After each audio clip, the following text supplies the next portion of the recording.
ஏன் ஒருத்தனுக்கு நோய் வருது அப்படின்னா அங்கதான் ஒரு விஷயத்தை புரிஞ்சுக்க முடியும். இப்ப சமீபத்தில் ஒரு ஊருக்கு போயிருந்தேன். அங்க பஸ் ஸ்டாண்ட் இருந்தது. அங்க இந்த மலை வாழ் மக்கள் இருக்கிறாங்க. 4 பேர் இருந்தாங்க.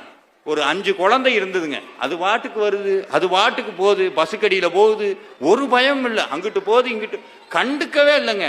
ஆனா குழந்தை ஆரோக்கியமா இருக்கு, அவ்வளவு தெம்பா இருக்கு. ஆனா நம்ம வீட்டில் ராஜா கண்ணு அப்பா அம்மா இருக்கியா, அவங்க தாத்தம்மா இருக்கியா, கொசுவலை போட்டு எல்லாம் போட்டு, ஆனா 10 நாளைக்கு ஒரு தடவை என்ன வருது, காய்ச்சல் வந்துடுது. தூக்கி டாக்டர்கிட்ட போகிறான். ஆனால் அவன் ஒன்றுமே கண்டுக்கிறது இல்லை. அவன் பாட்டுக்கு ஜாலியாக இருக்கிறான், குழந்தை ஆரோக்கியமாக இருக்குது. அப்போ தான் நினச்சேன், ஊழ்வினை எப்படி வேலை செய்யுதுன்னு. ஒருத்தருக்கு எப்போ வியாதி வரும்னா, எப்போவுமே நம்ம நினச்சிக்கிறோம் உடம்புல நோய் வந்த உடனேயே கடவுள் முருகனை பார்க்கவே மாட்டுறாரு, முருகனை பார்க்கவே மாட்டுறாரு அப்படின்னு.